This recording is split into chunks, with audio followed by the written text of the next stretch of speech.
Ele foi um predador que não precisava se esconder. Uma sombra que cobria o leito do oceano, deslocando tanta água que sua simples passagem criava correntes capazes de desequilibrar ecossistemas inteiros.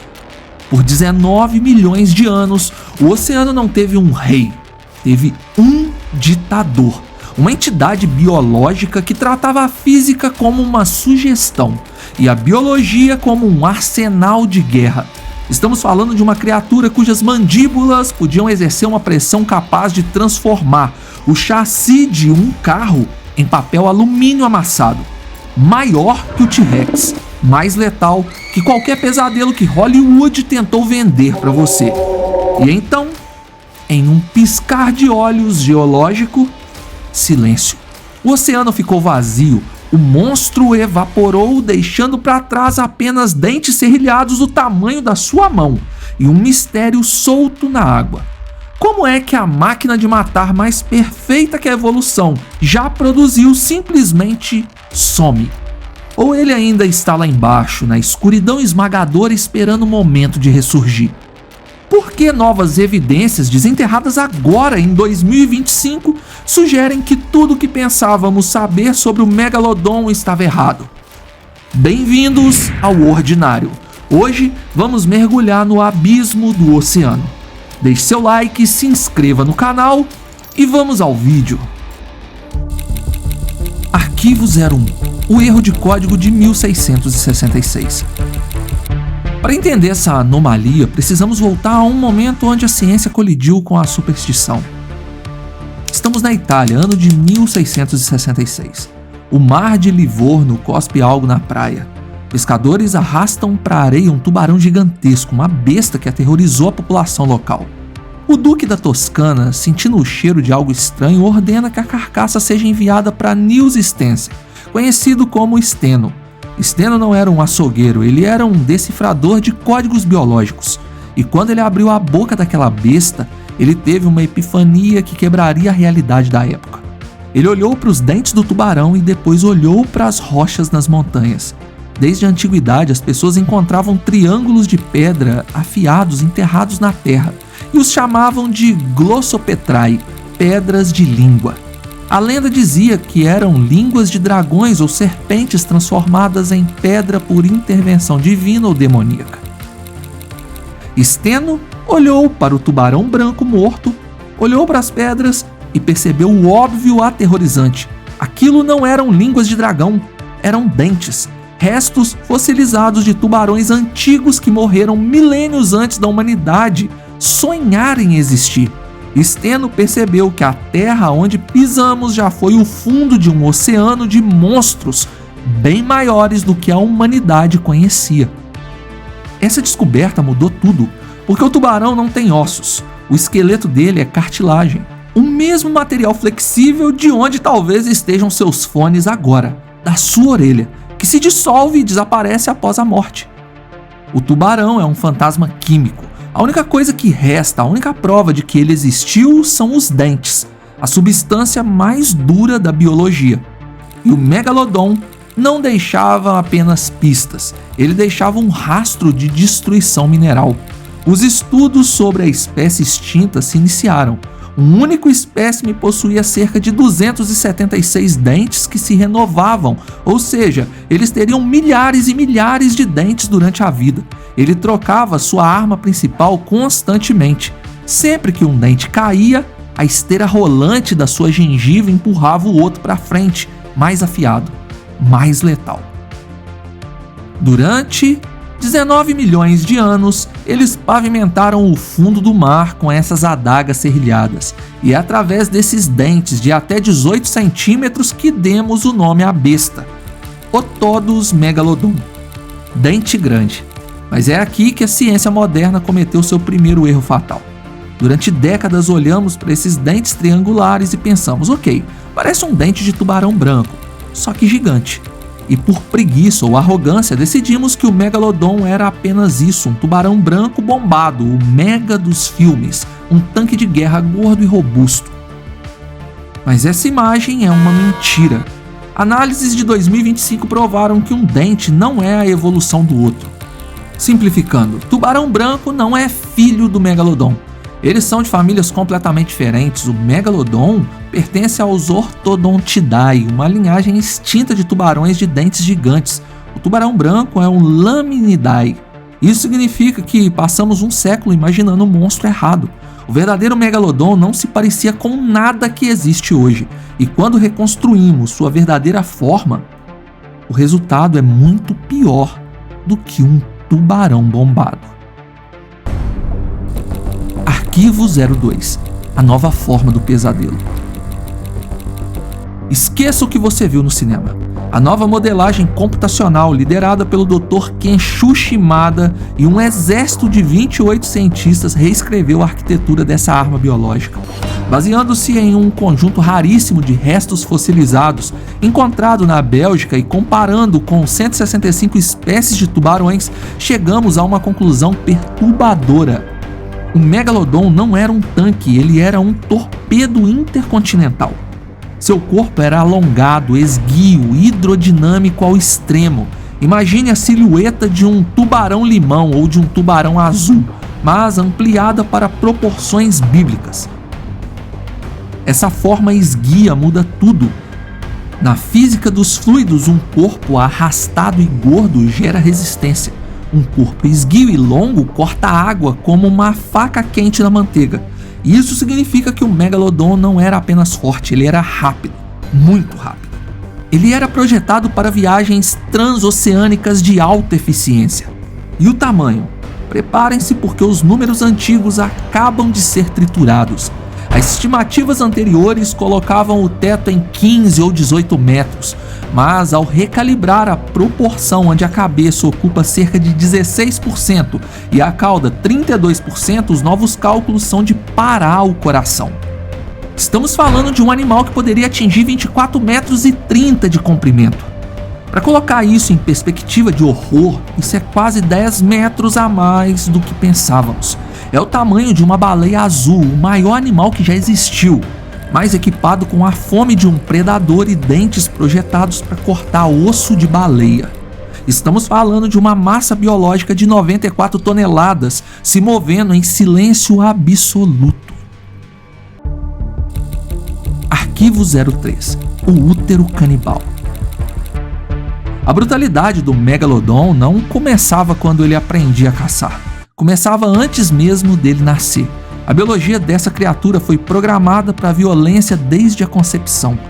Vértebras fossilizadas de bebês megalodons indicam que, ao nascer, esses pequenos monstros já mediam entre 3,60 metros e 4 metros de comprimento. Pense nisso, o recém-nascido era maior que um tubarão-tigre adulto, maior que o seu carro. Mas como um embrião cresce tanto? De onde vem a energia dentro do útero? E a resposta é que os cientistas chamam de oofagia, ou canibalismo intrauterino. Dentro da mãe não há amor fraternal, o útero é uma arena de gladiadores. Os embriões mais fortes, os primeiros a desenvolver dentes, começam a se alimentar dos irmãos menores ao seu redor. É a sobrevivência do mais apto levada ao extremo absoluto. O megalodon não nascia inocente, ele entrava no oceano já sabendo o gosto de sangue. Um verdadeiro assassino veterano. Arquivo 04, o reator termodinâmico. Mas tamanho e agressividade não são nada se você não tiver energia para movê-los. E aqui entra o verdadeiro segredo, a tecnologia alienígena, biológica, que permitiu o reinado do megalodon, o controle de temperatura. A maioria dos peixes são escravos da temperatura da água. Se o mar esfria, eles ficam lentos. Se a água esquenta muito, podem morrer. O megalodon hackeou esse sistema. Pesquisas indicam que ele era mesotérmico ou endotérmico regional. Em termos leigos, ele tinha sangue quente. Seu corpo funcionava como um reator nuclear biológico, mantendo a temperatura interna significativamente mais alta que a água ao redor. Isso era uma vantagem tática insana. Enquanto suas presas ficavam lentas em água fria, o megalodon operava com eficiência máxima. Seus músculos estavam aquecidos, Seus olhos processavam imagens mais rápido e seu cérebro disparava sinapses em velocidade de ataque, independentemente do quão frio estivesse os abismos em que ele se encontrava. Isso permitiu que ele conquistasse o globo. Dentes de Megalodon foram encontrados em todos os continentes, exceto na Antártica. Eles patrulhavam o mundo inteiro, não havia refúgio, não haviam águas seguras. Se havia água salgada, havia a chance de um titã de 24 metros estar lá. Mas esse superpoder, essa fornalha interna, foi também a sua maldição. Manter um corpo de 94 toneladas aquecido exige combustível, muito combustível. O Megalodon não podia fazer lanchinhos, ele precisava de banquetes calóricos constantes, ele precisava de gordura de baleia em escala industrial. E foi aí que o sistema falhou. Arquivo 05 – A queda do Império. Como se apaga uma espécie que não possui predadores e que dominou o planeta por 20 milhões de anos? A resposta não é a logística somada à demanda por comida. Há cerca de 3,6 milhões de anos, o mundo começou a mudar. O Piloceno trouxe caos. As correntes oceânicas mudaram, o nível do mar oscilou drasticamente, destruindo os habitats costeiros rasos que serviam de berçário para as baleias e para os próprios megalodons. Aconteceu um colapso na biodiversidade, 55% dos grandes mamíferos marinhos desapareceram, 43% das tartarugas. O supermercado do megalodon fechou as portas. E lembra daquele reator nuclear interno? Daquele corpo de 94 toneladas que precisava de milhares e milhares de calorias por hora apenas para existir? De repente, isso se tornou um passivo impagável. Ser grande demais tornou-se uma sentença de morte. E para piorar, surgiu um novo jogador, menor, mais ágil, mais econômico: o grande tubarão branco. O tubarão branco ancestral não podia vencer o megalodon em uma luta direta. Seria como um humano tentando lutar contra um trem. Mas ele não precisava lutar. Ele só precisava comer a comida do megalodon antes dele. O tubarão branco, precisando de muito menos comida para sobreviver, era o guerrilheiro perfeito.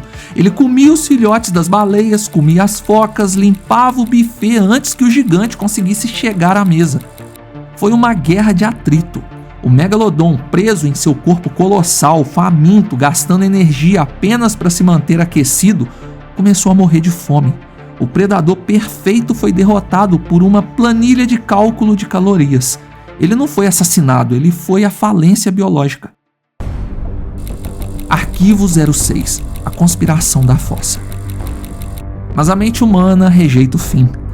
Não aceitamos que monstros morram silenciosamente, e é por isso que a internet está infestada com a teoria: e se ele ainda estiver lá? Dizem que o oceano é 95% inexplorado. Dizem que ele se escondeu na Fossa das Marianas, o lugar mais profundo da Terra, esperando para voltar. Documentários falsos, fotos manipuladas, relatos de pescadores bêbados, tudo alimenta a esperança aterrorizante de que o megalodon vive. Sinto informar, mas isso é ficção científica ruim. A Fossa das Marianas não é um esconderijo, é um deserto de alta pressão. Não há comida lá embaixo para sustentar um animal de 94 toneladas. Um reator metabólico como o megalodon morreria de fome em dias naquelas profundezas. E há a prova definitiva, a prova que está nadando nos nossos oceanos agora: as baleias. Durante o reinado do megalodon, as baleias eram menores. Elas precisavam ser ágeis, precisavam se esconder. Foi só depois que o megalodon desapareceu que as baleias explodiram em tamanho. A baleia azul, a jubarte, essas gigantes plácidas só existem porque o monstro que comia seus ancestrais morreram. Se o megalodon ainda estivesse patrulhando o abismo, as baleias azuis não existiriam. O fato de termos gigantes gentis nos oceanos hoje é a prova cabal de que o tirano está morto. E quanto a nós humanos? Bem, nós nos achamos os donos do planeta. Construímos cidades, alteramos o clima, nos sentimos invencíveis. Mas o megalodon reinou por 20 milhões de anos. Nós, Homo sapiens, estamos aqui apenas há 300 mil. Somos um piscar de olhos na história do tempo profundo. O oceano é um cemitério de deuses. O Megalodon está lá fossilizado na rocha, sorrindo com seus 276 dentes para nossa arrogância. Afinal, no jogo da vida não existe vencedor. Existe apenas aquele que sobrevive um pouco mais antes de ser substituído. A questão é, quando a natureza decidir que nós somos ineficientes demais, quem virá para ocupar o nosso lugar? Deixe sua teoria nos comentários, deixe seu like e se inscreva no canal. Obrigado por assistir. Fui!